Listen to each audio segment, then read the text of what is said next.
ये खुजली मुझे पागल कर देगी। मैं अपनी गर्दन पर पड़े लाल लाल दानों को खुजलाते हुए झुंझलाकर अपने सहकर्मी से शिकायत कर रहा था। वो बोला, डॉक्टर को दिखाया क्या? मैंने थके हुए स्वर में कहा, हाँ बहुत सारी दवाइयां खा ली लेकिन कोई फायदा नहीं हुआ। वो थोड़ा रहस्यमय अंदाज में बोला, तो फिर मसाज ट्राई करके देखो। मेरे घर के पास एक मसाज सेंटर है, अभी वहाँ ऑफर चल रहा है। मैंने 10 ऑयल मसाज कूपन खरीदे थे, कहते हैं इससे स्किन भी ठीक हो जाती है। तुम ले जाओ, ट्राई कर लो, दवा खाने से तो बेहतर ही होगा, मरता क्या ना करता। इसी सोच के साथ मैं उसके दिए कूपन लेकर उस मसाज सेंटर पहुंच गया। दुकान अंदर से हैरान कर देने वाली शांत थी। हवा में हल्की सी खुशबू तैर रही थी जिससे शरीर तुरंत रिलैक्स हो जाता था। एक स्टाफ ने मुझे ढीले ढाले कपड़े दिए। कपड़े बदलकर मैं मसाज बेड पर लेट गया। ये मेरी जिंदगी की पहली मसाज थी, इसलिए मन में थोड़ी घबराहट भी थी। मैं भी लेटा ही था कि एक औरत अंदर आई। अजीब बात यह थी कि मुझे दरवाजा खुलने की आवाज भी नहीं सुनाई दी। उसने कुछ नहीं कहा, बस हाथ से इशारा किया कि मैं रिलैक्स हो जाऊं। फिर उसके गर्म हाथ तेल की खुशबू के साथ मेरी पीठ पर पड़े। वो एहसास इतना सुकून देने वाला था कि मैं शब्दों में बता नहीं सकता। उसके हाथों की ताकत बिल्कुल सही थी। वो धीरे धीरे मेरी मांसपेशियों को दबा रही थी। मेरी सूजी हुई और खुजली वाली त्वचा जैसे किसी जादू से शांत हो रही थी। कुछ ही देर में मेरे शरीर का सारा तनाव खत्म हो गया और पता ही नहीं चला कि मैं कब गहरी नींद में सो गया। जब मेरी आंख खुली तो मेरा शरीर हल्का और ताजा महसूस हो रहा था। यहाँ तक कि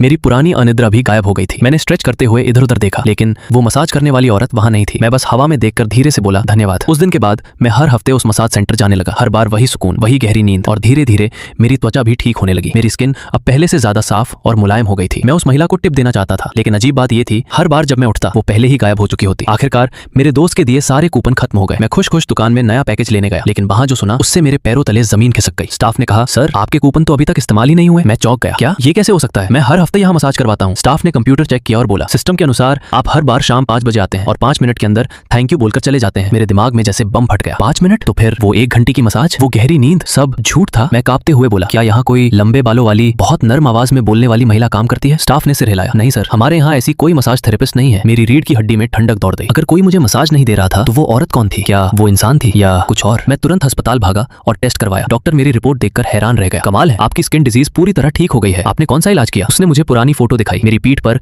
भयानक खरोंच और दाने थे, लेकिन अब मेरी त्वचा बिल्कुल साफ थी। तभी मुझे अचानक कुछ अजीब लगा। फोटो में जो खरोंच थी वो ऐसे लग रही थी जैसे किसी ने नाखूनों से खुरचा हो। उस दिन के बाद मैं कभी उस मसाज सेंटर नहीं गया, लेकिन आज भी मेरे मन में वही सवाल गूंजता है, आखिर वो कौन थी जिसने सिर्फ 5 मिनट में मेरी बीमारी ठीक कर दी? वो रहस्यमयी महिला आखिर इंसान थी या कुछ और?